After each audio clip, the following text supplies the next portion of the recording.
Tough to be the last one on it, and lunch as well. I'm Roy Sprague, and we're here to talk to you about Hurricane Harvey and the devastation that it hit Houston area. Let's see, there we go. As well as our school districts and the impact it had to us, as well as HISD. HISD was obviously impacted a lot more than we were, but we have some lessons learned to share with you. And we're also going to talk to you about what we did before, during, and after the storm, and then talk about some resiliency things that you can think about as you move forward with any planning, especially if you're dealing with hurricane-prone area. In Cypress-Fairbanks ISD, I'm responsible for facilities and construction and support services. It's about 3,500 employees. Comprises of the facilities department, construction department, maintenance operations, transportation, pretty much anything that the other folks don't want comes under me. The only thing I don't have is technology with that. And so a little bit about HISD. We're the largest school district in Texas, the 7th largest in the United States with 287 campuses and additional support facilities. And so that's going to total more than 300 campuses and facilities. So just a little bit about the district itself, as well as the students. We had approximately 86% of our students on free and or reduced lunch, and approximately 100 languages spoken. So you can see HISD is very diverse. We're still growing, and it's just an exciting district to work for. I skipped my slide regarding this facts about Cypher. I apologize with that. But we got about 116,000 students. We're actually exceeding our growth that we projected for this school year.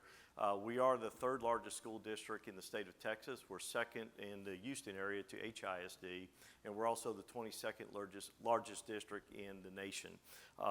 We have 91 campuses throughout the district, about 18 million square feet of infrastructure, and we're 49% economically disadvantaged. A lot of people think we're this white suburban school district in Northwest Houston, and we're not. We're dealing with some of the same issues that some of the urban districts are, and I kind of describe our district as an urban, suburban type school district, and the demographics are changing constantly as we move forward.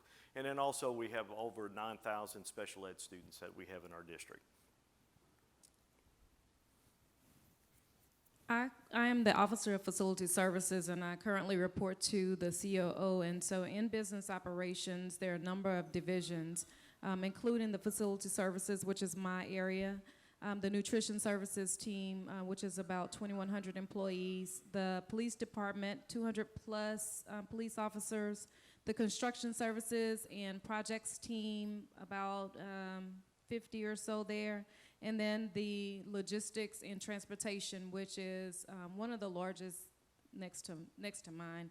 They have about 1,500 employees there, and so that's all of the bus drivers and all of the warehouse personnel. So I'm responsible for facility services, all of the crafts trades, energy and sustainability. So it was a great topic that we heard just previous to this one. So I was excited to hear things that we could do there, as well as on the lead testing. So I'm responsible for that. So I took a lot of notes, and I'm going to go back and share that with the team, and they're going to be excited that I came to this conference. They probably won't let me come back. Nor will your CFO, because all the money you're going to spend. Well, in late August, as Alishia and Cypher and myself were preparing for the school opening, we were getting reports of Hurricane Harvey working its way to the Gulf and reported to go into the lower Texas Gulf Coast in the Corpus Christi and Rockport area. And that hit, I think, that Wednesday before, that was the 23rd of August. That storm, if you followed it, it kind of got stuck there on the Gulf Coast and then slowly worked its way along the Gulf Coast towards the Houston area, and then eventually made landfall right around the Beaumont area before the Louisiana state line. But we had over 5 days of torrential rain during that period of time.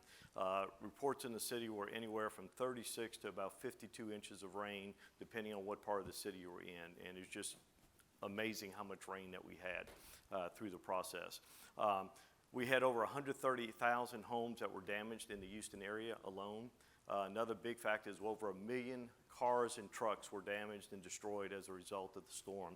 In fact, there was an area located east of Houston in Baytown.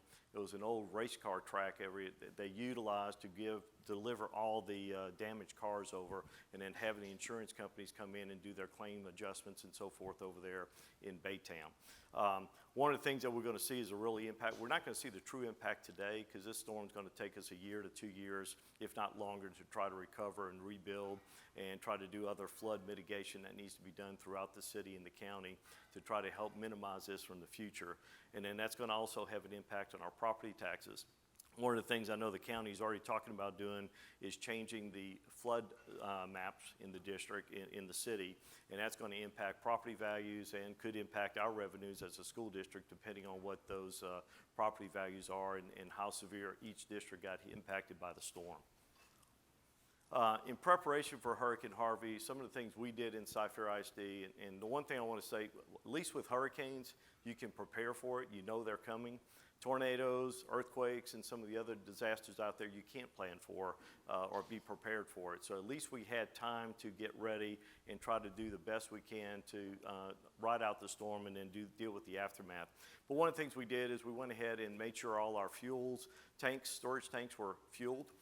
We made sure all our vehicles, including our buses and our white fleet, was fueled, topped out, so that we could respond quickly once the storm was passed and can go do damage assessment. We set up our police department headquarters as command central, ground zero for us. Our police department stayed at their location 24/7 throughout the storm, and they maintained communications with my team to let us know as they were driving around where roads were impassable, what buildings may have been coming underwater, and so forth.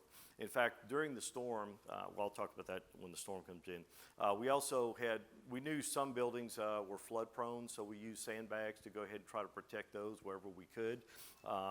Then we also, prior to the storm, we contacted our key general contractors, some of our subcontractors, including roofers and electricians and so forth, had them on standby, as well as any remediation contractors to help us do any cleanup if we could not clean it up ourselves. So we had that all secured. We also worked with our finance department to get our P-card limits increased so that we can go ahead and do purchases as quickly as we need once we started doing the disaster recovery mode of doing that. And one of the things we also asked our campuses to do, because a lot of campuses always put stuff on the floor because there's no place else to store it, we asked everybody before they left for the day that Friday and we closed business is to make sure everything was up and off the floor. And that really turned out to be a very good decision to get the campuses to do that, because we had very minimal loss when it came to supplies on floors, any computers and other things in there. So it really made a big impact for us to be able to turn things around. So our calm before the storm, we also placed sandbags around a lot of the campuses and support facilities. We staged our remediation company in those flood-prone campuses. So from the time that the storm was supposed to hit, the remediation company stayed there throughout the storm, along with some of our plant engineers or plant operators. And so they took it upon themselves, just dedicated their time and away from their families and stayed in the campuses. We also had an emergency command team. We relocated to our administration building. So we had transportation drivers, the bus drivers, as well as the emergency call center. And I stayed with the team. And so we had fun. You have to look for the positive. We did some team building during that time as we watched the storm. We had to transition the TV to a different station because as long as we were watching that station, and we'll talk about that during the storm, it was kind of drowning us out. We also generated an open work order report. And so as you deal with your insurance companies, as you deal with FEMA, they're going to want to take a look at all of the work that was done pre-storm. Any maintenance issue that was reported pre-storm to any of the campuses, they wanted to take a look at that. So we went ahead and generated those reports pretty quickly. We also increased the limits on our Pro cards for certain crafts, not all, but certain crafts. And we did consult with many of our contractors just so that they could be on standby in case we needed them. And one difference that we did when I was talking with Alishia preparing for the presentation, we actually sent all our employees home. At the end of the day, Friday, when the storm was actually moving in on August 25th, our superintendent wanted our staff to be safe and secure with their own families, and then we would remobilize when it was safe and roads were cleared to go ahead and do the damage assessment. Yeah, that was the difference. We stayed. And it wasn't a large number, but the emergency team stayed. So during the hurricane, we had already set our protocols. So we had our emergency meetings prior to the storm arriving with our administrative team. We had all our teams on standby ready. We made sure we had all our emergency contact information up to date. And obviously we used text messages. We just went through a big upgrade on our network infrastructure. And fortunately, our internet was working the entire time through the storm.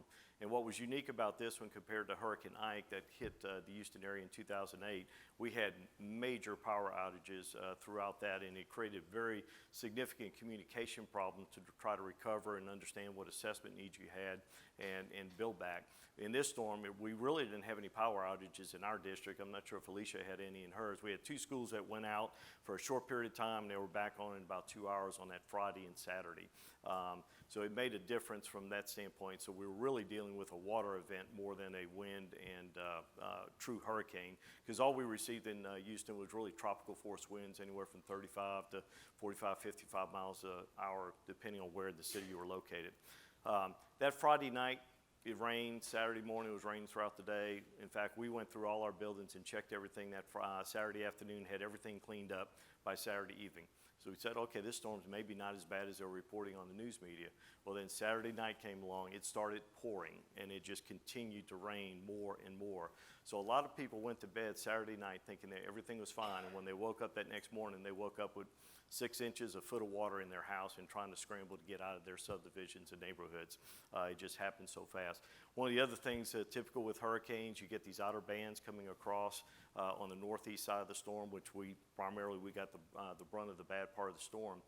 You get a lot of spin-off tornadoes.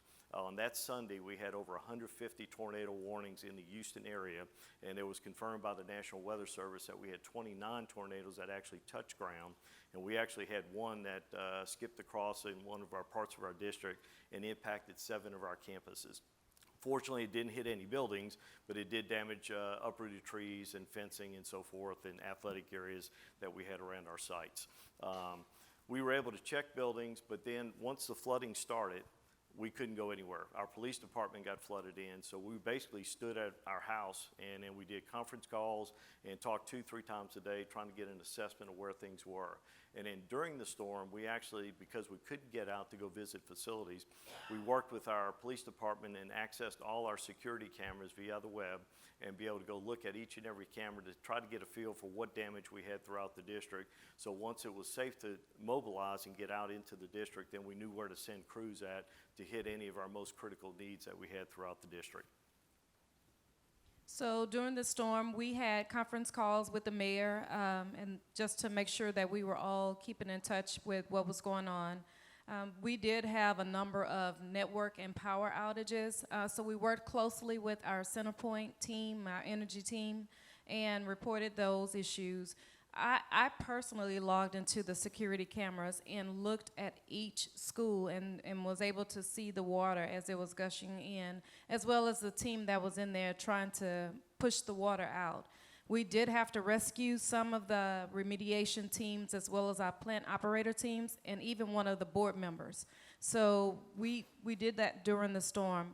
We had the shelter in place or the refugee of last resort at some of the campuses, and so we made sure that they were stocked pre-storm, and so we didn't realize that it was going to fill up as quickly, and so we had to open additional campuses that weren't actually activated or approved. It's just the community got together and said, hey, we need somewhere to go, and so we sent them out. Because we had the transportation team, emergency team on site, we were able to send a few of them out to do some of the rescue challenges, and so that did work, pretty quickly, and it was helpful. And then we began to talk about planning for the aftermath. How are we going to get through this? When was it going to stop? So by then, during the storm, we weren't able to breathe, but then post-storm, we were. was still holding my breath at this point. I was responsible for providing the board and the superintendent, as well as the COO, hourly updates. And so just to monitor a camera and say, okay, well, we're adding another school, and they didn't want those updates, but I had to be really, really honest. So still yet, I was not breathing. Not yet. Yeah, it was not a fun experience by any means. And one of the things the area superintendents of all the school districts in the Houston area set up regular conference calls throughout the event and communicated the impact as the storm passed through. Then the big decision is how quickly can we get mobilized and actually be able to start school again. So So the impact, what I mentioned to you, we have 287 schools. All of our schools and support facilities had some type of water intrusion. And just saying that is just like, okay, well, what do you mean? We would walk into the front entrance of a campus and it looked pretty clear. Turn a corner and there was a puddle of water. So post-storm, we had to do, I guess, certain, just a quick take a look, peek under the hood, see if there's any damage. And if anybody missed turning that corner, then we missed a lot of water. And so we did have over 200 campuses that were actually pretty moderately severely damaged, and then 75 of them had major or extensive damage. We did have to relocate some of the students, and you'll see in a couple of the pictures in a minute why we had to do that. We had a rolling start schedule, so we didn't start all at one time. We started 3 different dates, which was an impact to the students as well as the teachers, because they wanted the babies to come to school, and we did too, but we wanted it to be safe. The technology piece was impacted as well. Again, we had some certain network outages, and we had to go in, and the team had to go in and replace a lot of that equipment. Well, we had to find it first because a remediation company was removing a lot of that equipment, so we had to figure out where they were actually taking it, and I'm gonna just leave that right there. We have a great nutrition services officer who relocated to Houston from Detroit, and she was just all about making sure the community ate, not just the students. And so we opened areas where she went in and fed the community. So based on the impact, that was a positive spin. And as we looked at that, we were focusing on, or she was focusing on making sure everyone ate. So that was a good thing. What really hurt a lot of the students' feelings, they had to postpone a lot of the sporting events. And so at the end of the presentation, you know, sporting in Houston is awesome. So, you know, we just had to break their hearts, but it worked out for the best. Yeah. So again, the aftermath included identifying the task force, if you will, who would actually go out to the campuses and do the assessments. The initial walkthroughs consisted of myself and the COO along with some of the police officers. So it was just an interesting adventure to walk into some of the campuses and to hear voices. And so luckily I was with the officers who said, stand back. You know, I mean, they make a joke of it now, but I didn't think it was funny at the time. But just to see some of the damages, it was just really disturbing on day 3, 4, 5, and 6. When the team went back out, you can imagine some of the pockets had already dried up. So luckily, I saw it, and I was able to document it and have the team address it immediately. We had to determine if the surrounding neighborhoods were passable. People were asking, how are you getting out? How are you able to get into the campuses, especially with certain campuses that were submerged? So it was safe for us to go out there, but it wasn't safe for the students to go back in. So that was a decision that wasn't welcoming, but it was a hard decision I had to eventually make. I met with Mr. Bordelon and his team, 2 of his team members, and I didn't get to share it with them on yesterday, but they were very helpful and instrumental with providing helpful tips and tricks and ways to document, especially after they experienced Katrina. And so we came up with the brief and binder. I do have an example of one of our campuses in what the contents include. And so I was really helpful for his team actually finally making their way to Houston and assisting with just composing that task force and then assisting with the contents of what needed to be included in the briefing binder. So how was it? How were we impacted? So again, we did start school on a rolling start schedule.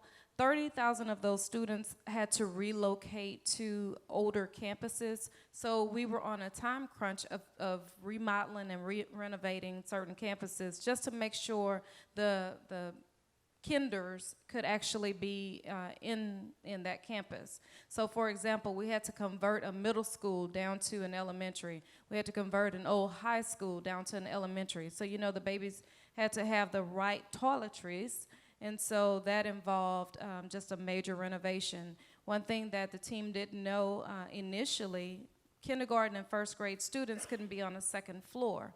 And so in one of the buildings, there weren't very many first floor classrooms. So we had to do makeshifts just so that they can have a place to go. So here is an example of during the storm, and as bless his heart, as he was pushing the water out, he really didn't have anywhere for it to go because it continued to gush in. And this is one of the campuses where we actually had to rescue the remediation team. In this picture, you can see the water line, and so this is one of the campuses that is under a major renovation at this point. So this shows exactly how high the water did rise. That was my face.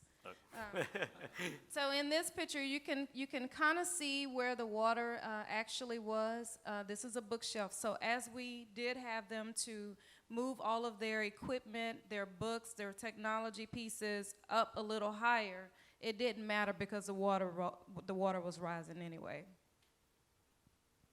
And this is actually during the storm, and so this is the front entrance area, and I'm not gonna do like Mike and fall, but this barrel is actually, this is only halfway of the barrel, and so this is as the water was stopping.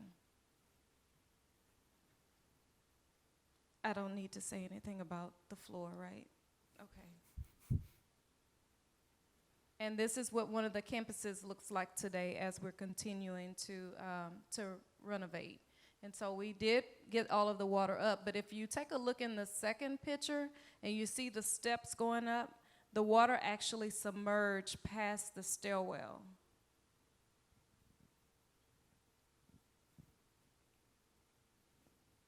Again, you could see how the water actually rushed through, and it's above some of the electrical outlets. So just imagine us taking those sockets out and getting all of that water out and redoing this building. Well, it's floating. This is also during the storm. So this campus, the water was actually a few feet higher, and this is actually as it was rising, not going down, but it's still rising in this picture. So this campus is still not open just yet. In our district, we wound up having 87 facilities that had some type of water infiltration. We really only had one building that was completely flooded, about 3 feet of water in it, that had flood waters. Most of our buildings pretty much contained just blowing rain coming in from windows, underneath doors, and in some cases through roof vents, or in some cases we also had some roof leaks that we had to contend with during that time. We did, and one of the things we discovered when we did our initial assessment, we didn't turn some of the corners, and in fact, Alishia and I were talking about some of our outbuildings on our sites for athletics and concession buildings. We didn't check those very carefully. And then a few days later, and we finally trying to get school started, we go in there and we realize, oops, we missed this one, and we had to bring a remediation contractor to come in because the mold, and it was just really bad in there. You wouldn't want to go in there. What we had to do, we mobilized our teams very quickly as soon as the roads were passable, and we had already pre-planned to have our teams go in different quadrants of the district and go check various facilities. And one of the things we did set up, and we learned this through Hurricane Ike as well as our tax day flood that we had back in April of last year, that impacted the city as well, is we wound up setting a central point of reporting. So when our remediation teams went out and did the assessments and were working on repairs or cleanup, they called into our central purchasing department. We created a central master spreadsheet to record all the damage, and then also we set up columns to where once we did all the cleanup, we had the crews go back in and double check before we cleared the building for school. We had to have our maintenance operations, our facilities department, our food service departments go check each and every building to make sure it was safe for occupancy for kids to come back before I could report back to the superintendent and say, yes, we are ready to have school do that. As I mentioned before, we did not have any power outages, fortunately, and that helped us out quite a bit. We were out of school for 2 weeks, so we started school back on September 11th. You heard Alishia talk about a rolling start with the facilities they had. I want to call this good facility planning, so we'll take credit for this, but we just happened to finish a replacement school in August that we moved the elementary school campus in. So during the crisis and trying to figure out what we're going to do, we knew Moore Elementary School was completely flooded with the photographs that we saw. We couldn't get to the building, so we're trying to come up with alternatives. We had just opened another high school that we only opened our high schools in their first year with 9th and 10th grade. So we knew we had plenty of square footage to accommodate an elementary school. So we reached out to those principals and said, start coming up with a plan of how we can merge the elementary school into the high school. The problem we had was that school was about 45 minutes away from where the school that was impacted by the flood. And the school that we had as a replacement school, the old school, we were using it for a storage facility because we're getting ready to renovate it to convert it to another use, but we opened it up as a temporary evacuation shelter to be just kind of a point for people to be rescued and then find a place to a permanent rescue. And then we had to make the decision, we had to close that down and go ahead and decide we open that school back up from the standpoint of moving Moore Elementary into that school. So it was, I guess, good timing. We planned for the storm, obviously, but no. We were very fortunate that we had the ability of doing that to where we could open that school and get the entire district back up and running in one day. So we did not have to do a rolling start like HISD did. We were able to open all schools on September 11th to get started. One of the things we did, we had to get an emergency board meeting set up, and we talked about it prior to the storm, but we never really followed through with it like we should have. And we wound up waiting till we were able to get into buildings on Wednesday following the Friday, and then that Friday we had an emergency board meeting on September 1st to be able to get all the authorizations we needed to go ahead and enter into all the contracts we needed to do any cleanup work and hiring consultants, whatever else to help us with assessments. The one good thing is that we did not have to bring in a remediation contractor. We were able to deal with all the cleanup in all our 87 facilities outside of Moore with our in-house personnel, with our maintenance and operations teams. And I felt bad calling the remediation companies because they had crews lined up to help us out, but I called them and said, I don't need you, so go help the other districts that are in more need to go take those resources elsewhere. But I guess that was a good problem to have. And then the other thing we had is we had our Berry Center, which is our educational support center. It's where we have a 10,000 seat arena. It's tied to our football stadium. We also have a conference center as well as a theater. We wound up setting that up also as a temporary evacuation location. And then we started getting so many supplies of donations all across not the city but the country. I was telling somebody the other day is that we actually had a school district in South Dakota. The superintendent and their business manager loaded up a trailer truck of supplies and adopted one of our schools and brought it in about 2 weeks after the storm and delivered those supplies to us. And I'm sure HISD has plenty of stories like that as well. And so we were able to set that up as our point of distribution. So we opened that facility up. We supplied it with all the donations that we received throughout the district, and then we allowed our community members to come use that facility and get supplies. They could get water, diapers, anything they needed that we had, clothing, so they could try to get their life to some normalcy. There's just some pictures of our team helping at the Berry Center, police officers helping with supplies and loading everything up that we had set up over there at the facility. We wound up doing, as I mentioned, we set that up as a point of distribution. We had Walmart donated a bunch of materials and supplies to us. Our Lone Star College was also a location within our district that also set up as an evacuation and a point of distribution, and we worked very closely with them to that. Some of the value of the donations was well over $500,000 is what we estimated it to be throughout the storm. Here's some pictures of Moore Elementary School. Unfortunately, we weren't able to get into the building until the floodwaters receded just because of the roadways around it. So we don't have some of the good pictures you had with the water actually being in the building other than what you see in the pictures there. But it pretty much wiped out the entire building. We lost all our library books, all the papers. What we wound up doing is we had our remediation contractor come in and actually we hired a general contractor to do that because we knew we'd have to build the whole building back. And we went ahead and brought in a professional mover to gather all the personal belongings of all the teachers, and then we staged it in our cafeteria area and then let the teachers come in when we felt it was safe to come in there and go through their personal belongings before we discarded everything. And we took pictures, documented everything for insurance purposes.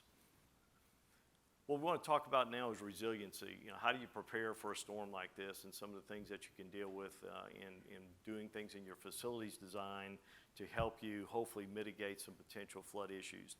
And you know, some of the things, make sure you have emergency power in case you have a lot of power outages. You know, if you got solar panels, that would help as well. Water and food, you know, we made sure we supplied our food services distribution warehouses. We ordered as much supplies as we could store in preparation for the storm to utilize that supplies, not only to help our workers and get them meals and water throughout the storm, but also to be able to help our community throughout it. And then, of course, the biggest thing is communication and testing your communication systems and making sure it works before the storm. When we had Hurricane Ike in 2008, and HISD may have done this back then in 2008, before that, we had actually set up a pre-disaster planning. So we had all our key players come in and we did a mock disaster in our district. And we had a consultant come in and conduct the exercise, and they gave us some processes and everything. And I can tell you that was the most useful thing that we went through to help us better prepare for the storms that we were facing over the years. It really helped us prepare to respond to Hurricane Ike. And then in this case, in Houston, in the last, year and a half, we had 3 500-year-plus events that occurred. We had the Tax Day flood on April 15th.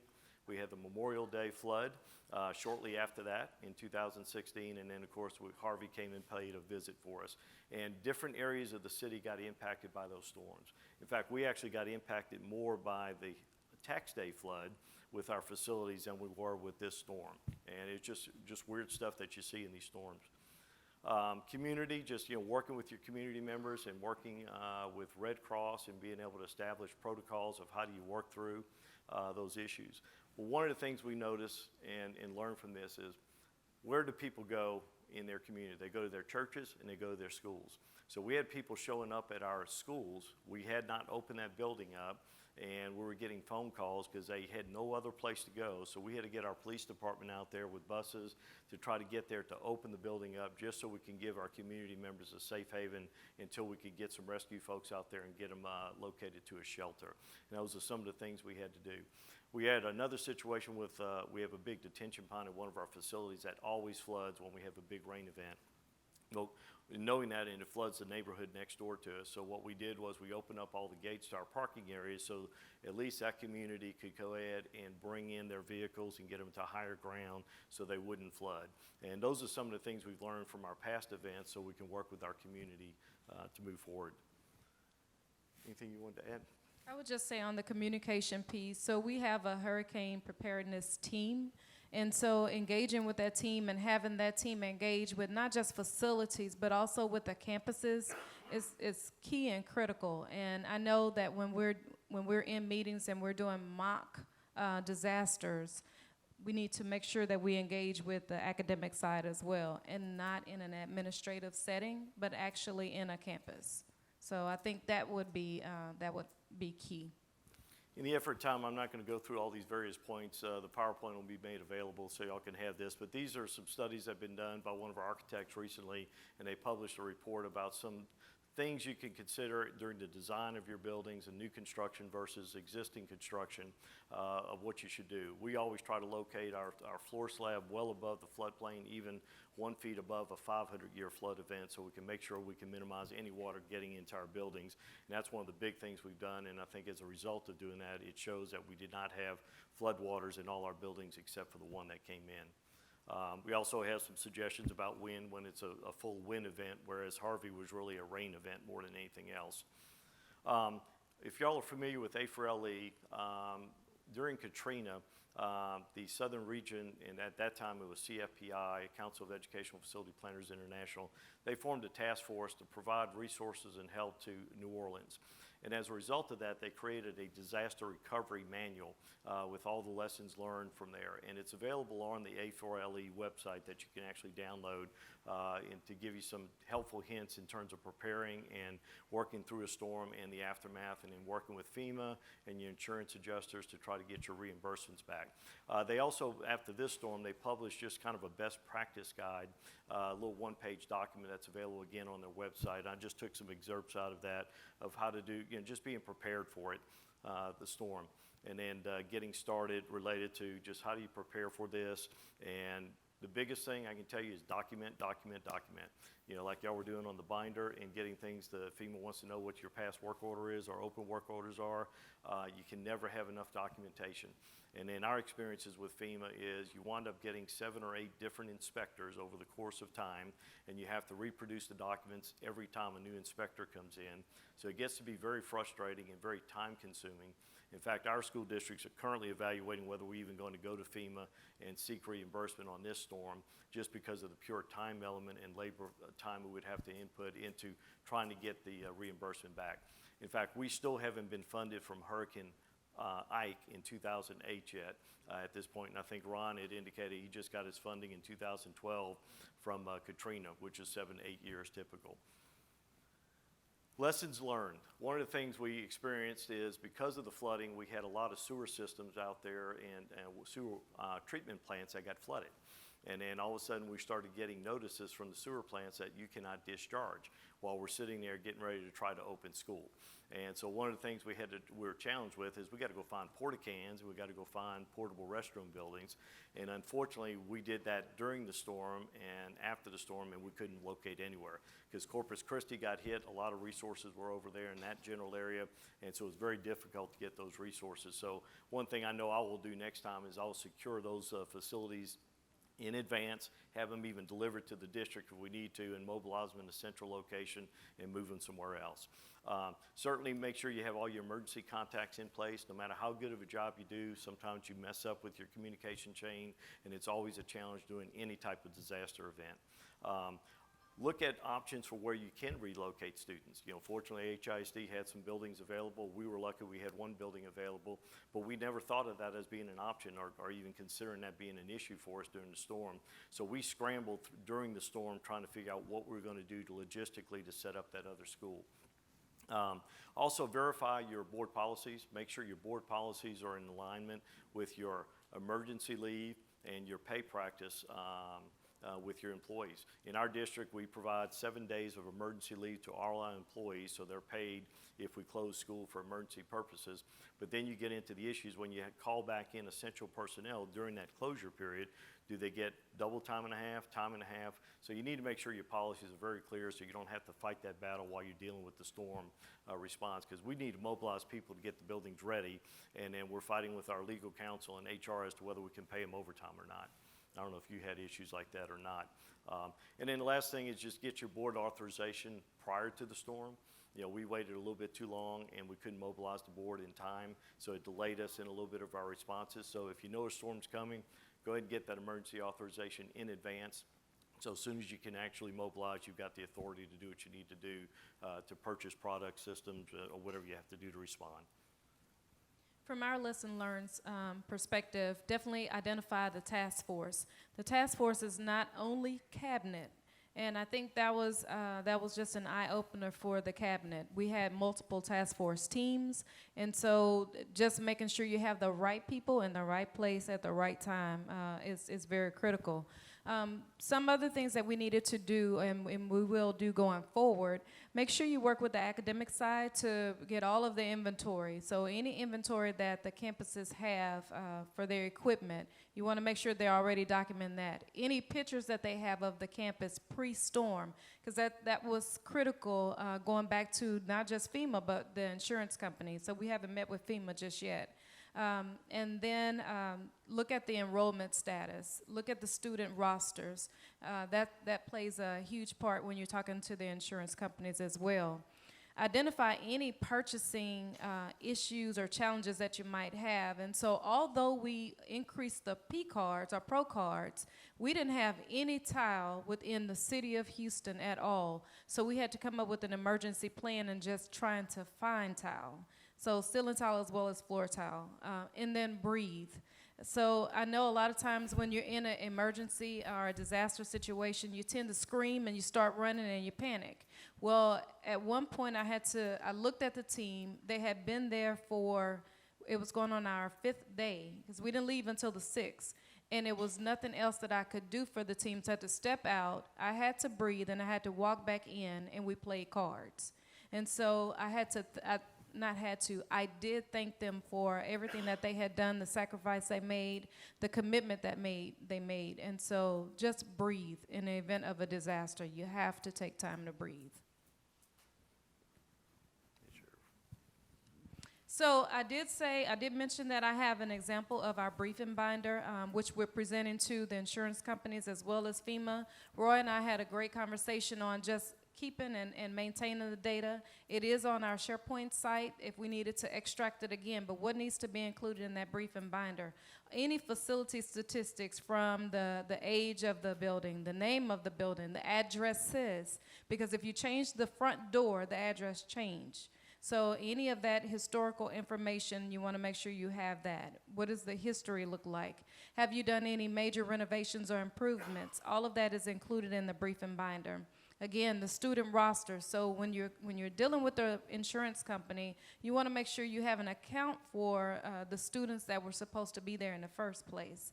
Timesheets are critical. So as the team reported to work, that was one sign-in sheet. But as they reported to each campus, they had to sign in and out for that campus site visit as well. And so you can possibly be reimbursed for part of that. Understand the procurement policy. The policy had to be in place, and the policy has to be in our binders so that they could compare the contractors that we were working with and any supplies that we were receiving in or purchasing. And then the contracts, the invoices, and proof of payment. So again, the damage photos, this one campus has 3 binders. And so I only brought one, and they were talking about me at the airport, and they were talking about me as I got on the shuttle. But the bag that I brought was multiple binders for the campuses. And so it's very detailed. I definitely invite you to take a look at it. I appreciate the Katrina team, the disaster team that came and assisted and looked at the binder that I had, because that's something that they didn't have. And so I do appreciate them for taking the time out to actually look at it. We provided just a list of resources, some of the documents I've just mentioned to you about the AFRLE, the Disaster Recovery Guide, as well as that best practice. We provide some information with the National Flood Insurance Program and disaster assistance and FEMA information for you. So you remember I said Houston likes sports. So what are we doing to recover? So as HISD, we're holding each other up, we're rebuilding together. But as a city and the surrounding cities, we just won the World Series. Well, we're pretty proud of it. And hopefully so there's I not think too many that was Dodger good, fans though. in here, so. Yeah. Well, that's the one positive thing about the storm is how the communities all pitched in. It did not matter where you were located, what your address was. Everybody chipped in, and it was refreshing to see that and how everybody came together in our district, in HISD, and just across the board. One of the things we're doing right now is we have lots of students that are displaced. We probably have some students in HISD that are in our district with staying with family, and we worked out arrangements with each of the districts to where we bus those kids back to their home school, because we all felt it was important for them to get back to some normalcy and consistency in their life. And so we all worked together with all the various transportation departments as one thing that we've done to help ease that transition as they get back to normal. I know we're running out of time here, but they want us to do a little discussion. So I think, John, you've had some experiences with Hurricane Sandy, and anybody else here that's had some war stories out there that you can share your experiences or lessons learned. We've had a little bit. First of all, I want to congratulate you. It's nice that you won the World Series, but I really appreciate the fact that you beat the Yankees. Much more important to me. So, first, a comment, and only because it's time. What's that? Hater.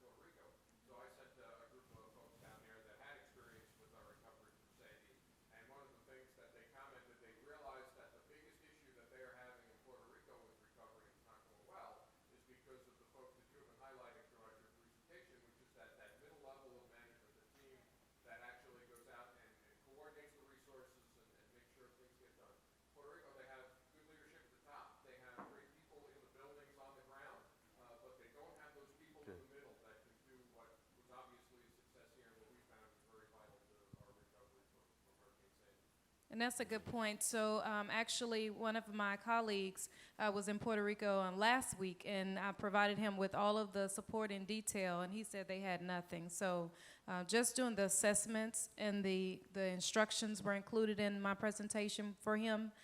It really helped them last week.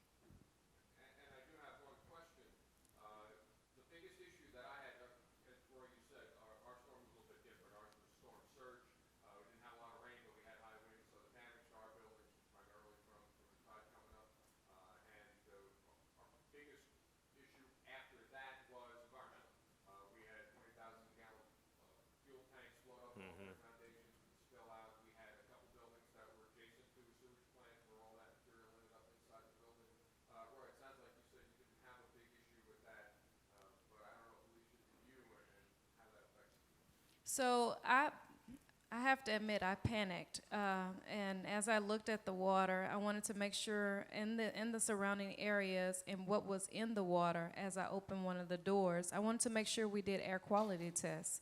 And it was very difficult and challenging bringing on external teams because they were all dispersed to other areas.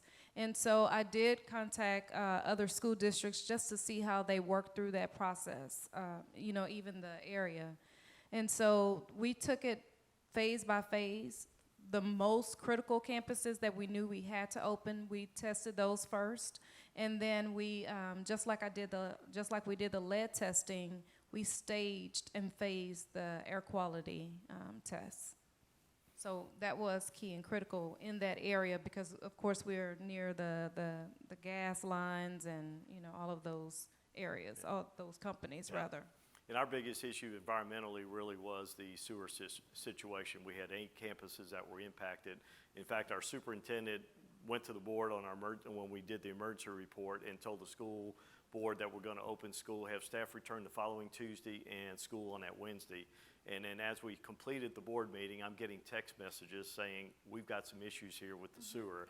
And so I had to talk to the superintendent that afternoon, and then we solved one of the problems and got confirmation from the MUD district that we were okay to continue discharging so it wouldn't impact those schools. But then we got some additional notification. So that Saturday, we actually had to go out and publicly say, we're delaying school, we're retracting the actual opening date because we had to push it back to September 11th for us to give us time to try to clear those campuses. Fortunately, it did not create a problem after we finally got in touch with the MUD districts and the consulting engineers that handle the MUD districts. In Harris County, we use municipal utility districts, and they're performed by developers, and I know y'all have City of Houston water, but in where we're located, it's all municipal districts. So we had difficulty getting in touch with the MUD districts and their operators, and that's one thing we also learned is we need to make sure we have that information readily available. We're in the process now of contacting all the MUDs, getting all the emergency contact information, and we're going to try to start meeting with the various MUDs so that we can establish a communication protocol with them. So if we ever run into a situation again, how can we respond quickly and get information from them and their engineers to make sure it's safe for us to occupy schools on a sewer system. We only had the one school that we had to worry about testing on the environmental side, so it was easy for us to get our engineer to come in and do the testing for us, so we were fortunate from that end of it. And we're testing all. Alishia, I had a question. Considering, the damage that was done in some schools, are you abandoning some schools entirely or relocating them to a less vulnerable piece of land? So the campuses will stay in place. We are in the process of rebuilding / renovating 4. So there were 6 that were just completely submerged, and we had to relocate the students, and then we had to share campuses. But there are 4 that we're still debating. Will it actually be a tear down rebuild while we're in the process of already renovating? But they're going to stay in the same. It's going to be the same area. It wasn't. That's not what the principals wanted to hear, though.